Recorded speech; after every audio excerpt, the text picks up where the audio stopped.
Waalaikumsalam. Nendi dari mana?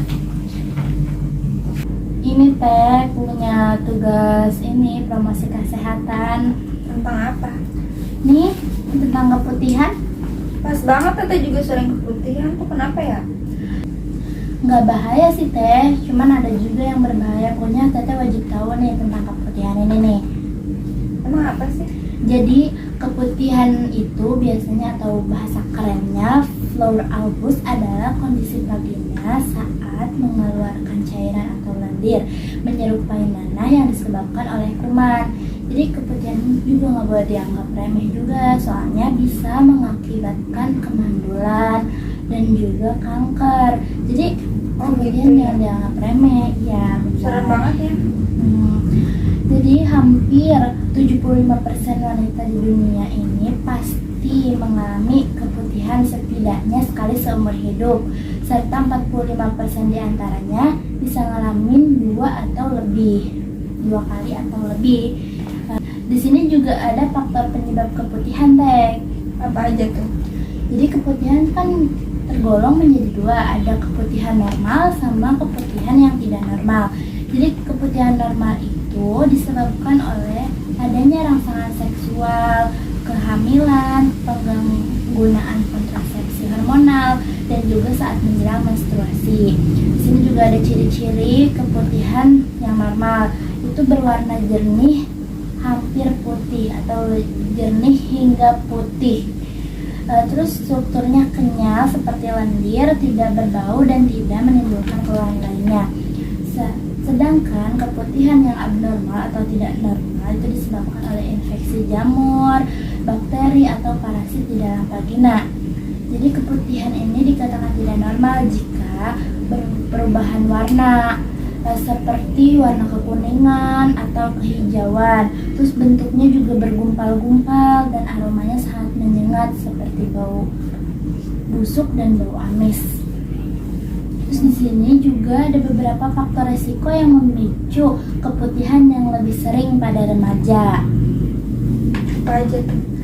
Di sini ada posisi area alat kelamin dengan area dubur yang cenderung masih berdekatan, sehingga meningkatkan kemungkinan kuman yang keluar dari dubur menginfeksi area kelamin. Yang kedua, ada pada usia remaja awal belum terbentuknya alat kelamin secara sempurna dapat meningkatkan risiko mengalami keputihan. Terus di sini juga ada kulit area kemaluan remaja perempuan mungkin lebih sensitif terhadap goresan ataupun gesekan.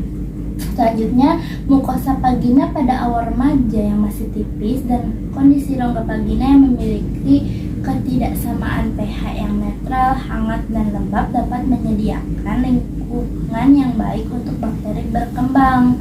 Jadi, jika keadaan vagina kita lembab, itu menyediakan lingkungan bakteri berkembang. Terus juga selanjutnya ada beberapa remaja belum benar-benar paham mengenai cara menjaga kebersihan area kemaluan saat buang air besar dan buang air kecil, sehingga dapat meningkatkan resiko terinfeksi berbagai kuman. Yang terakhir ada penggunaan pakaian yang ketat dan tidak menyerap keringat pada remaja juga dapat meningkatkan resiko mengalami keputihan. Iya. Pada setiap manusia pasti punya prinsip mencegah lebih baik daripada mengobati. Di sini juga ada pencegahan keputihan. Jadi langkah-langkah untuk mencegah keputihan abnormal adalah menjaga kebersihan area kewanitaan agar terhindar dari resiko infeksi. Di sini ada cara-caranya. Yang pertama ada membersihkan vagina dengan sabun dan air hangat setelah buang air kecil, buang air besar, serta berhubungan seks. Itu pun kalau sudah menikah. Kemudian keringkan. Yang kedua, hindari menyiram vagina dengan semprotan air. Cara ini beresiko untuk menghilangkan bakteri baik yang melindungi vagina dari infeksi. Yang ketiga, gunakan celana dalam berbahan katun untuk menjaga kelembapan pada area kewanitaan. Hindari menggunakan celana dalam yang terlalu ketat. Yang keempat, hindari menggunakan sabun atau produk kewanitaan yang berbau parfum atau mengandung parfum. Terus Terus yang kelima, dan menjaga kebersihan vagina selama menstruasi. Diwajibkan mengganti pembalut 3-5 jam sekali. Itu dianjurkan sekali. Terus yang terakhir ada lakukan pemeriksaan kesehatan vagina secara rutin ke dokter kandungan. Di sini juga yang terakhir itu ada pengobatan keputihan. Jadi pengobatan keputihan normal itu nggak harus ke dokter ataupun ke bidan segala macam. Cukup kita menjaga area kewanitaan kita dan membersihkannya dengan baik dan benar. Terus sementara keputihan yang abnormal dilakukan berdasarkan penyebab yang mendasari keputihannya. Dokter akan memberikan terapi obat untuk mengobati keputihan abnormal tersebut.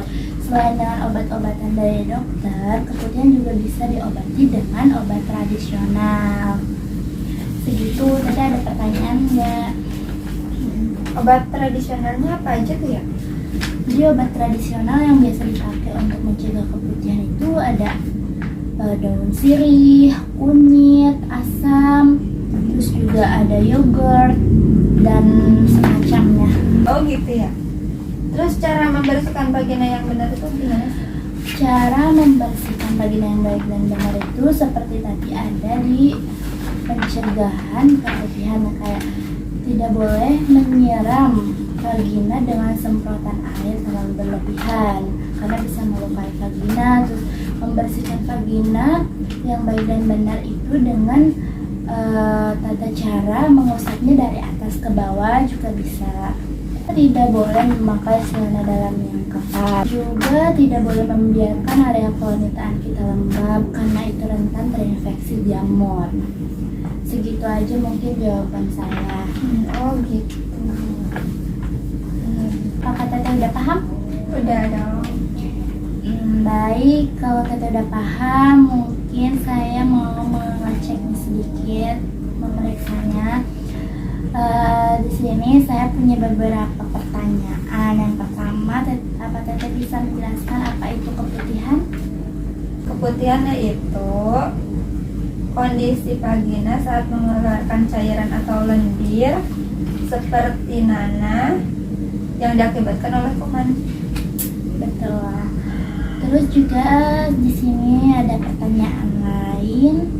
Apa itu ciri keputihan yang normal? Seperti apa saja ciri keputihan yang normal? Berwarna jernih sampai putih, bertekstur lendir atau kenyal, dan tidak berbau. Betul. Di sini saya juga punya pertanyaan terakhir nih Teh, yang masih nempel di ingatan Teteh. Sebutkan salah satu cara pencegahan keputihan yang Teteh ingat.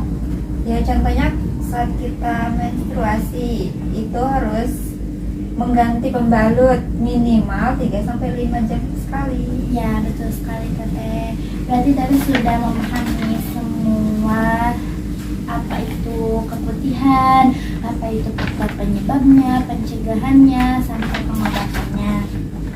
Di sini juga saya punya tambahan video Teh buat tambah-tambahan pengetahuan. Hai, perkenalkan, nama aku Nisa. Aku bekerja di salah satu. Mari ikuti aku. Apakah kalian sering merasakan kelelahan, stres, atau sering merasakan nyeri pada area kewanitaan kalian? Oh tidak, kenapa? Keputihan. Keputihan adalah cairan yang keluar dari vagina dan bukan merupakan darah. Dan bagaimana itu bisa terjadi? Pada saat siklus menstruasi terjadi, sel telur yang berada pada dinding rahim yang tidak terbuahi akan larut bersama darah. Keputihan normal terjadi peningkatan hormon estrogen pada tubuh, kelelahan pada tubuh, dan stres. Sedangkan keputihan tidak normal, adanya infeksi jamur, Candida albicans, serta adanya benda asing yang masuk ke dalam vagina yang menyebabkan terbentuknya cairan yang berlebih. Bahaya loh jika kalian biarkan. Pertama, keputihan yang berwarna kuning dan berbau menyengat merupakan tanda gejala dari kanker serviks. Kedua, saat buang air kecil, keluar cairan kental yang berwarna kuning kehijauan merupakan adanya infeksi dari keputihan. Oh tidak, lalu apa yang harus aku lakukan?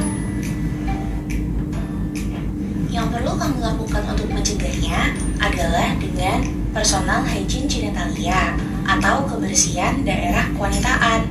Dan apa saja perilaku personal hygiene genitalia? Ayo ikut aku.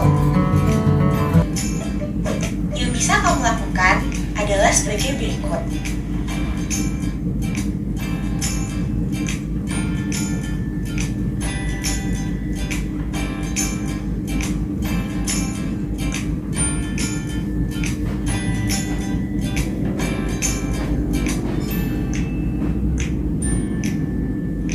Terima kasih sudah menonton.